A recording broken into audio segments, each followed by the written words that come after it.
ಎಲ್ರಿಗೂ ನಮಸ್ಕಾರ. Big boss ಆದ್ಮೇಲೆ ನಮ್ಮ ಸತೀಶ್ ಸರ್ ಸಿಕ್ಕಿದ್ದಾರೆ. ತುಂಬಾ ವೈರಲ್ ಆಗ್ತಿದ್ದಾರೆ, ಮತ್ತೆ ಅಷ್ಟೊಂದು ಬ್ಯುಸಿ ಆಗಿದ್ದಾರೆ ಅಂತಾನೆ ಹೇಳ್ಬೋದು. ಬನ್ನಿ, ಅವರು ಬಿಗ್ ಬಾಸ್ ಆದ್ಮೇಲೆ ಎಷ್ಟು ಬ್ಯುಸಿ ಆಗಿದ್ದಾರೆ, ಏನೇನ್ ಮಾಡ್ತಿದ್ದಾರೆ ಅಂತ ಕೇಳೋಣ. ಸರ್, ಹೇಗಿದ್ದೀರಾ? ಸರ್ ಚೆನ್ನಾಗಿದೆ, ನೀವ್ ಹೇಗಿದ್ದೀರಾ? ಏನ್ ಸರ್ ಈ ಹೈಟ್ ಅಲ್ಲಿ ಇದ್ದೀರಾ? ನೀವೇನ್ ಸರ್ ಪಾಪ ಹಿಂಗಿದ್ದೀರಾ?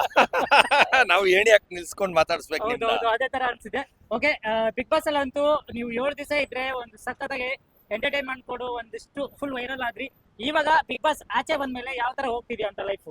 ಸರ್ ಎಲ್ಲಾರ್ಗಿಂತ ಜಾಸ್ತಿ ಅಂತಾನೆ ಹೇಳ್ಬೋದು. ಮಿಕ್ದವ್ರು ಅಡ್ರೆಸ್ ಇಲ್ದಂಗೆ ಹೋಗ್ಬಿಟ್ರು. ಹಾ. ಯಾರೇ ಆಗಿರ್ಬೋದು, ಸೀಸನ್ 1 ಇಂದ 12 ಇರೋರು ಯಾರು ಅಡ್ರೆಸ್ಗೆ ಇಲ್ಲ. ಸೋಷಿಯಲ್ ಮೀಡಿಯಾ ಆನ್ ಮಾಡಿದ್ರೆ ಬೆಳಿಗ್ಗೆ ಎದ್ರೆ ಬರೀ ಸರಪಟಾಕಿ ತರ ನಂದೇ ಬರುತ್ತೆ ಅಂತ ಎಲ್ಲಾರು ಹೇಳ್ತಾರೆ. ಹೌದು. ಅಂದ್ರೆ ಯಾವ ಲೆಕ್ಕಕ್ಕೆ ಬಿಸಿ ಇದ್ರೇನೆ ಆತರ ಮೀಡಿಯಲ್ಲಿ ಬರಕ್ಕೆ ಚಾನ್ಸಸ್ ಇರೋದು. ಅದ್ ಬಿಟ್ಟು 3 ಪಿಕ್ಚರ್ ಹೀರೋ ನಾನ್ ಮಾಡ್ತಾ ಇದೀನಿ. ಆಮೇಲೆ ನನ್ ಮಗಂದು ಬಂದು ಇವತ್ತು ಮೂವಿ ಇದು ಟೈಟಲ್ ರಿಜಿಸ್ಟ್ರೇಷನ್ಗೆ ಫಿಲಿಂ ಚೇಂಬರ್ಗೆ ಬಂದಿದ್ದೆ.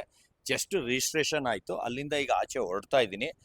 ನೀವೇ ಅದ್ರಲ್ಲಿ ಅರ್ಥ ಮಾಡ್ಕೋಬೇಕು ಎಷ್ಟು ಬಿಸಿ ಇದ್ದೀನಿ ಅಂತ. ಓಕೆ ಸರ್, ಹೇಳಿ, ಇವತ್ತು ಎಷ್ಟು ಲಕ್ಷದ್ದು ಶರ್ಟ್ ಹಾಕೊಂಡ್ ಬಂದಿದ್ದೀರಾ? ಸರ್ ಇವತ್ತು ನನ್ನ ಮಗಂದು ಮೂವಿದು ಮೇನ್ ರಿಜಿಸ್ಟ್ರೇಷನ್ ಅಲ್ವಾ, ಅದಕ್ಕೆ ಇರೋದ್ರಲ್ಲೇ ಕಾಸ್ಟ್ಲಿಯಸ್ಟ್ ಇರ್ಬೇಕು ಅನ್ಬಿಟ್ಟು ಓಕೆ, ಇವತ್ತು 30 ರೂಪಾಯಿ ಶರ್ಟ್ ಹಾಕೋ ಬಂದಿದ್ದೀನಿ. 30 ರೂಪಾಯಿ ಹೆಂಗೆ ಸರ್? ನಂಬಕ್ಕಾಗಲ್ಲ 30 ರೂಪಾಯಿ ಅಂದ್ರೆ. ಹಂಗಲ್ಲ ಸರ್, 3 ಲಕ್ಷ ಹೇಳಿದ್ರು ನಂಬಲ್ಲ, 30 ರೂಪಾಯಿ ಹೇಳಿದ್ರು ನಂಬಲ್ಲ ಅಂದ್ರೆ ನಾನೇನ್ ಮಾಡೋಣ ಸರ್? ಓಕೆ ನಿಮ್ಗೆ ಬಿಟ್ಟಿದ್ದು, ನೀವೇ ಡಿಸೈಡ್ ಮಾಡಿ, ನಿಮ್ಗೆ ಎಷ್ಟು ಬೇಕು ಬೆಲೆ ನೀವೇ ಬರ್ಕೋಬಿಡಿ. ಸರ್. ಓಕೆ, ಇವಾಗ ಮಗನ್ಗೆ ಹೀರೋ ಮಾಡ್ತಿದ್ದೀರಾ. ಹಾ ಸರ್, ನೆಕ್ಸ್ಟ್ ಸೀಸನ್ ಅಲ್ಲಿ ಬಿಗ್ ಬಾಸ್ ಗೆ ಕಳಿಸ್ತೀರಾ ಅಂತ? 100% ಸರ್. ಈಗ ZEE5 ಅಲ್ಲೂ ಸೆಲೆಕ್ಟ್ ಆಗಿದ್ದಾನೆ. ಓಕೆ 100% ಆಲ್ರೆಡಿ ಕಲರ್ಸ್ ಅಲ್ಲೂ ಮಾತುಕತೆ ನಡೀತಾ ಇದೆ. ಅವನ್ನ ಇಷ್ಟರಲ್ಲೇ ನೀವು ಕಲರ್ಸ್ ಅಲ್ಲಿ ನೋಡ್ತೀರಾ. ಓಕೆ ಸರ್, ಹೇಳಿ, ಇವಾಗ ಯಾವ ತರ ಒಂದು ಕ್ಯಾರೆಕ್ಟರ್ ಮಾಡಿಸ್ತಾ ಇದೀರಾ ಅಂತ ಮಗನ್ ಕೈ? ಇಲ್ಲ, ನಂದು ರಿಯಲ್ ಲೈಫ್ ಅಂದ್ರೆ ನಂದು ರಿಯಲ್ ಲೈಫ್ ಅಲ್ಲಿ ಏನ್ ನಡೀತು, ನಮ್ ತಂದೆ ನನ್ನನ್ನ ಹೆಂಗೆ ಟ್ರೀಟ್ ಮಾಡಿದ್ರು, ಆಮೇಲೆ ನಾನ್ ಏನ್ ಆಗಿ ಹೋದೆ, ಆಮೇಲೆ ನಾನ್ ಎಷ್ಟು ಅವ್ನಿಗೆ ಫ್ರೀ ಬಿಟ್ಟಿದೀನಿ, ಅವ್ನ ಹೆಂಗೆ ಬೆಳೆದ, ಅಂದ್ರೆ ಫ್ರೀ ಬಿಟ್ಟಾಗ ಯಾವ ತರ ಮೈಂಡ್ ಸೆಟ್ ಇರುತ್ತೆ, ಓಕೆ ಫ್ರೀ ಬಿಡದೇ ಇದ್ರೆ ಯಾವ ತರ ಮೈಂಡ್ ಸೆಟ್ ಇರುತ್ತೆ ಅನ್ನೋದೇ ಒಂದು ಸ್ಟೋರಿ. ಅದೆಲ್ಲ ಸ್ವಲ್ಪ ಈಗಲೇ ರಿವೀಲ್ ಮಾಡಂಗಿಲ್ಲ, ಎಲ್ಲ ನಾನು ಆಮೇಲೆ ಮುಂದಿನ ದಿನಗಳಲ್ಲಿ ಹೇಳ್ತೀನಿ. ಬ್ರೋ ಹೇಳಿ, ಏನ್ ಬ್ರೋ, ನಾನ್ ಚೇರ್ ಹಾಕೊಂಡ್ ಮಾತಾಡ್ಬೇಕು ಅನ್ಸುತ್ತೆ ನಿಮ್ಗೆ. ತರ್ಸೋಣ, ಒಂದ್ ಚೇರ್ ತರ್ಸೋಣ. ಓಕೆ, ಹೇಗಿದ್ದೀರಾ? ಚೆನ್ನಾಗಿದೆ, ನೀವ್ ಹೇಗಿದ್ದೀರಾ? ಸೂಪರ್. ಈಗ ಅಪ್ಪ ಬಂದ್ಬಿಟ್ಟು ಬಿಗ್ ಬಾಸ್ ಹೋಗಿ ಬಂದ್ರು. ಬಿಗ್ ಬಾಸ್ ಹೋಗಿಂತ ಮುಂಚೆನೆ ಅವರು ಇಂಟರ್ನ್ಯಾಷನಲ್ ಫುಲ್ ಫೇಮಸ್ ಆಗಿದ್ರು. ಇವಾಗ ನಿಮ್ಗೆ ಏನ್ ಅನಿಸ್ತಾ ಇದೆ ಅಂತ? ಆಬ್ವಿಯಸ್ಲಿ ತುಂಬಾ ಪ್ರೌಡ್ ಇದೀನಿ ಅಪ್ಪನಿಂದ. ವಾಟ್ ಎವರ್ ಬಿಗ್ ಬಾಸ್ ಅಲ್ಲಿ ಎಷ್ಟು ದಿನ ಇದ್ರು ಚೆನ್ನಾಗಿ ಆಡಿದ್ರು. ಆಮೇಲೆ ಬಂದ್ಮೇಲೆ ನೀವೆಲ್ಲ ನೋಡ್ತಾ ಇರ್ತಾರೆ, ಎಲ್ಲ ಕಡೆ ಅಪ್ಪನೇ ಇದ್ದಾರೆ. So obviously I am very proud. Okay, ಈಗ ನೆಕ್ಸ್ಟ್ ಮೂವಿ ಮಾಡ್ತಿದ್ರಾ, ಏನ್ ಅನಿಸ್ತಾ ಇದೆ? ಐ ಮೀನ್ ತುಂಬಾ ಎಕ್ಸೈಟ್ಮೆಂಟ್ ಇದೆ.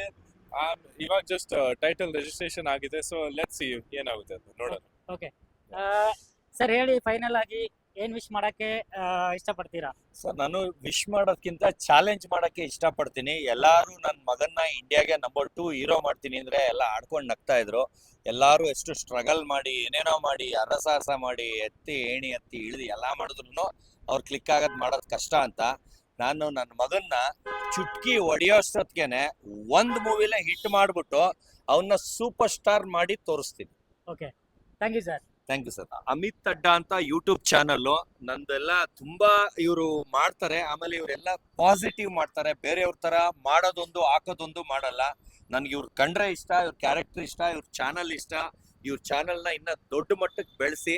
ಅಮಿತ್ ಅಡ್ಡ ಅಂತ ತುಂಬಾ ಚೆನ್ನಾಗಿ ಮಾಡ್ತಾರೆ. ಆಮೇಲೆ ಇವರು ತುಂಬಾ ಹಾರ್ಟ್ಲಿ ಒಳ್ಳೆಯವರು, ನನಗೆ ತುಂಬಾ ಆತ್ಮೀಯರು, ತುಂಬಾ ಕ್ಲೋಸ್ ಫ್ರೆಂಡ್. ಇವ್ರ ಚಾನಲ್ನ ಫಾಲೋ ಮಾಡಿ, ಸಬ್ಸ್ಕ್ರೈಬ್ ಮಾಡಿ. ಎಲ್ಲರಿಗೂ ಒಳ್ಳೇದಾಗ್ಲಿ. Thank you sir. Thank you sir. Thank you so much.